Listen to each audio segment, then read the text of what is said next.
नमस्कार, मैं हूं अभिषेक और आप देख रहे हैं नवोदय प्लस टाइम्स। आइए नजर डालते हैं कुछ खास खबरों पर। आज गुरुवार को जनपद ललितपुर के नवीन कलेक्ट्रेट सभागार में प्रभारी मंत्री गिरीश चंद यादव ने योगी सरकार के 3 वर्ष के कार्यकाल के कार्यक्रम सुशासन के 3 वर्ष की समीक्षा बैठक में हिस्सा लिया। इस दौरान उन्होंने एक पत्रकार वार्ता को भी संबोधित किया। समीक्षा बैठक के दौरान उन्होंने प्रशासनिक अमले को टाइट करते हुए अपराध पर अंकुश समेत बाल अपराध और महिलाओं के संरक्षण की बात कही। इस अवसर पर उन्होंने प्रशासनिक अधिकारियों को निर्देश दिए कि सरकारी योजनाओं का लाभ ज़्यादा से ज़्यादा जनता तक पहुंचना चाहिए। उन्होंने अधिकारियों को हिदायत दी कि वे सरकार की मंशा के अनुरूप कार्य करें तथा लोगों की समस्याओं का निस्तारण जल्द से जल्द करें। महिलाओं की सुरक्षा और बाल अपराध रोकने के लिए पुलिस ठोस कदम उठाए। साथ ही साथ उन्होंने वर्तमान में कोरोना के प्रभाव से बचाव के लिए जिला चिकित्सालय पहुंचकर वहां व्यवस्थाओं का आकलन किया तथा जो भी कमियां उनको दिखाई दी उनको पूरा करने का आश्वासन भी दिया। इस दौरान उन्होंने प्रेस वार्ता में पत्रकारों को बताया कि कोरोना वायरस से निपटने के लिए जिला चिकित्सालय ललितपुर में पुख्ता इंतजाम किए गए हैं। इसके लिए अलग आइसोलेशन वार्ड बनाया गया है जहां कोरोना से प्रभावित मरीजों को रखने की व्यवस्था है। जबकि मंत्री जी के बयान में जनता का कुछ और ही कहना है। जनता का कहना है कि जिस OTP पर आम मरीज लाइन में लगकर पर्चा बनवाता है उसी OTP पर सर्दी जुकाम से पीड़ित लोग भी पर्चा बनवा रहे हैं।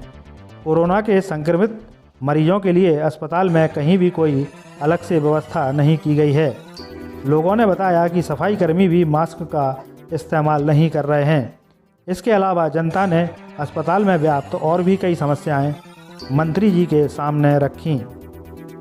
इस अवसर पर राज्य मंत्री मनोहर लाल पंथ व सदर विधायक रामरतन कुशवाहा समेत जिला अधिकारी योगेश कुमार शुक्ल, पुलिस अधीक्षक कैप्टन मिर्जा मंजर वेग, अपर पुलिस अधीक्षक AK विजेता, सदर क्षेत्राधिकारी केशवनाथ, अपर जिला अधिकारी अनिल कुमार मिश्रा, सदर SDM व जनपद के सभी अधिकारी और भारतीय जनता पार्टी के कई कार्यकर्ता उपस्थित रहे। देश में कोरोना वायरस चल रहा है, इसमें आपका क्या कहना है सर? पूरे देश में कोरोना वायरस जो चल रहा है इसके लिए सबसे बड़ी जो सरकार की तरफ से तमाम गाइडलाइन जारी की जा रही है कि बचाव ही इसका सबसे बड़ा उपाय है। तो इसमें जो लोग आम जनता है वो तो कर ही रही है, लेकिन आज मैं किसी पेशेंट के साथ में जब यहाँ जिला चिकित्सालय ललितपुर में आया तो मैंने यहाँ पे देखा कि जितनी तमाम व्यवस्थाएं सरकार कह रही है उतनी व्यवस्थाएं यहाँ पे दिखाई तो जा रही हैं, पर मुझे नहीं लगता कि उस तरह की व्यवस्थाएं हैं। मैंने यहाँ कुछ डॉक्टर से भी बात करी तो उन्होंने बताया है कि हम लोगों को कोई भी स्पेशल ट्रेनिंग नहीं दी गई है कि जिसमें मैं कोरोना वायरस के मरीज को डिटेक्ट कर पाऊँ। और आइसोलेशन वार्ड तो बना दिया गया है, लेकिन जब डॉक्टर्स को ट्रेनिंग ही नहीं है तो वो क्या जांच कर पाएंगे। मुझे लगता है ये वार्ड सिर्फ इसलिए बनाया गया है कि जिन मरीजों के बारे में कहीं से शिकायत आती है कि ये विदेश से लौटे हैं, ये इनको कोई तकलीफ है, उनको ही सिर्फ ज़बरदस्ती भर्ती कर दिया जाए। मैंने अभी जो पता किया है, मेरी जानकारी में बात आई है कि यहाँ पे अभी भी कोरोना वायरस को डिटेक्ट करने वाली जो मशीन है या जो इक्विपमेंट है वो यहाँ पे अभी उपलब्ध नहीं है, और अगर है भी उपलब्ध तो डॉक्टर्स को ट्रेनिंग नहीं है। मेरे 3-4 डॉक्टर से बात हुई है। साथ में सबसे बड़ी बात यह है कि जहाँ पर पूरे देश में स्कूल, धार्मिक स्थल बंद कर दिए गए हैं दर्शन के लिए भीड़ की वजह से, अस्पताल में मैं देख रहा हूँ यहाँ पे बहुत भीड़ है और पर्चा जो बन रहा है वो आइसोलेशन वार्ड वालों का भी उसी लाइन में बन रहा है। सपोज दैट मैं इन्फेक्टेड हूँ, अगर मैं उसी लाइन में जाकर के अपना पर्चा बनवाता हूँ तो मेरा डिटेक्ट हो केस इसके पहले ही मैं कितने लोगों को इन्फेक्ट कर दूंगा। तो एक तो ये व्यवस्था सबसे बड़ी कमी है कि यहाँ पे जो आइसोलेशन वार्ड की जो पर्चा अलग से बनना चाहिए वो व्यवस्था नहीं है। मरीज खुलेआम घूम रहे हैं, सफाई जिस हिसाब से होनी चाहिए वो सफाई व्यवस्था नहीं दिखाई दे रही है। और सबसे बड़ी बात ये, मैंने यहाँ पे कुछ स्वीपर्स को देखा जो बिना मास्क के घूम रहे हैं, जिनकी सबसे बड़ी लाइबिलिटी है, सबसे बड़ी ड्यूटी है, जो डबल ड्यूटी भी कर रहे हैं, उनको मास्क प्रॉपर नहीं दिए गए। उनसे बात करी तो उन्होंने बताया कि हमको एक मास्क दिया गया और ये कहा गया कि आप इसी मास्क को लगातार घर में जाकर के धोइए, प्रेस करिए, फिर से लगा लीजिए, जो कि उनकी जीवन के साथ सबसे बड़ा खिलवाड़ है। साथ में मैंने देखा है कि जब भी कहीं पे इमरजेंसी इस तरह की घोषित होती है, चाहे देश पे सीमा पे लड़ाई हो, वहाँ पे जो सैनिक को भेजा जाता है उनके लिए इंसेंटिव अलग से दिया जाता है। मैंने यहाँ पे लोगों से बात करी है तो उनका कहना है कि हम संविदा पे हैं, हमको ना तो कोई गारंटी है हमारी जॉब की, ना हमसे डबल ड्यूटी भी हमसे करवाई जा रही है और हमारे लिए कोई सिक्योरिटी नहीं है, ना कोई हमारी डेली स्क्रीनिंग हो रही है, जबकि हम लोगों की डेली स्क्रीनिंग होनी चाहिए कि कहीं हम इन्फेक्शन में तो नहीं आ गए हैं। तो उनकी स्क्रीनिंग भी नहीं है, उनको कोई इंसेंटिव भी नहीं दिया जा रहा है और उनकी जान जोखिम में डालने के बाद भी इस बात की कोई सिक्योरिटी नहीं है कि उनका साथ अगर कोई कैजुअलिटी हो जाती है तो उनके परिजनों को कोई कभी नौकरी दी जाए या किसी तरह की उनको एक धनराशि दी जाए। इस तरह की कोई भी सुरक्षा न होने के बाद भी बेचारे ये लोग ड्यूटी कर रहे हैं, जबकि बाकी तमाम ऑफिसों में या स्कूलों में या जो भी लोग हैं वो सब अपने घरों पर छुट्टी करके बैठा दिए गए। तो इन बेचारों की क्यों जान जोखिम में डाली जा रही है? और ये अगर लड़ रहे हैं हम लोगों के लिए तो इनको स्पेशल प्रोटेक्शन दिया जाना चाहिए। मेरी ये मांग है सरकार से, इनकी जांच करी जानी चाहिए, डेली स्क्रीनिंग होनी चाहिए, इनको जो भी सैनिटाइज़र है या मास्क है प्रॉपर हर समय उपलब्ध होने चाहिए, जो कि कमी दिखाई दे रही है। इसमें मैं चाहूँगा आपके माध्यम से, आपके चैनल के माध्यम से कि सरकार का ध्यान आकर्षित हो और सबसे पहले स्वास्थ्य कर्मियों की, डॉक्टर्स की सुरक्षा की व्यवस्था पुख्ता की। पैथोलॉजी का कार्य किया जा रहा था, क्योंकि रेगुलर जितने भी लैब टेक्नीशियन हैं उनकी बहुत ही जनपद में कमी है और ये कमी होने की वजह से ही उनको पूरे उत्तर प्रदेश में एक ठेका दिया गया था। लेकिन उनका जब कार्यकाल हो गया है तो उसको अभी बढ़ाया नहीं गया है और उनका ठेका समाप्त कर दिया गया है। इससे क्या हुआ है, हमारे 4 कर्मचारी कम हो गए जो POCT द्वारा प्रदत्त थे। अब हमारे पास केवल 1 लैब टेक्नीशियन है और 1 लैब टेक्नीशियन पूरी मशीनों को हैंडल नहीं कर पाएगा।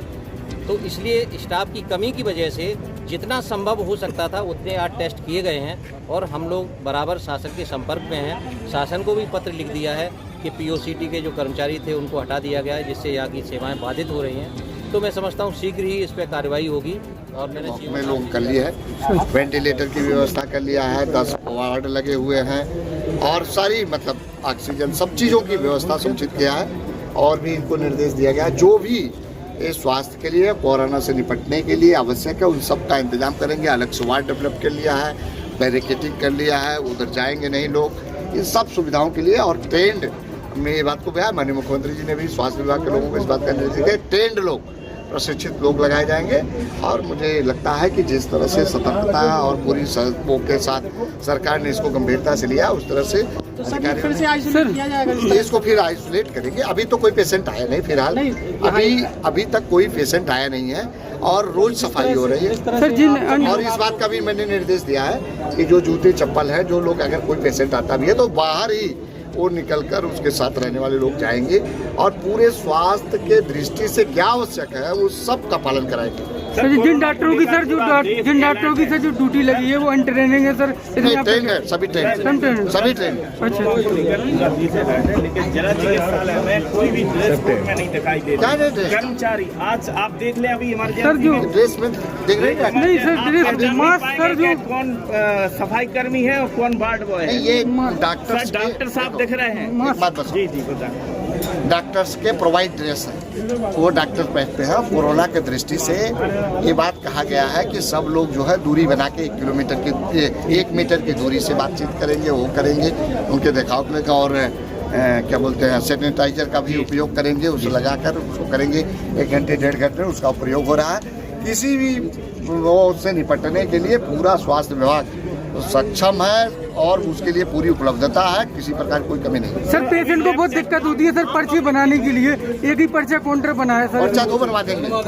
ये बना है सर, यहाँ पे ये देखिए, यहाँ पे भी रजिस्ट्रेशन हो रहा है। अलग से रजिस्ट्रेशन होता है।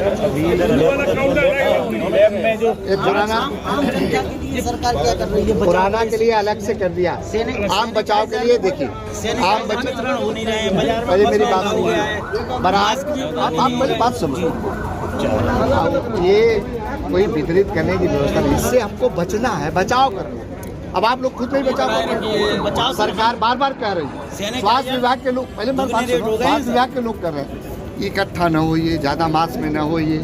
और दूसरी ये बात कही जा रही, बार बार कही जा रही कि 1 मीटर की दूरी पर रहिए और साबुन से हाथ धोइए। सैनिटाइजर की कोई ज़रूरी नहीं है, साबुन से भी आप हाथ धो सकते हैं। साबुन जो घर में उपयोग करते हैं वो भी पर्याप्त है, वो भी मेडिकेटेड है, कोई उससे नहीं दिक्कत है। साबुन से हाथ धो सकते हैं, मास्क लगवाना सर। और साबुन से आप घर में 10 बार हाथ धोइए, 5 बार हाथ धोइए।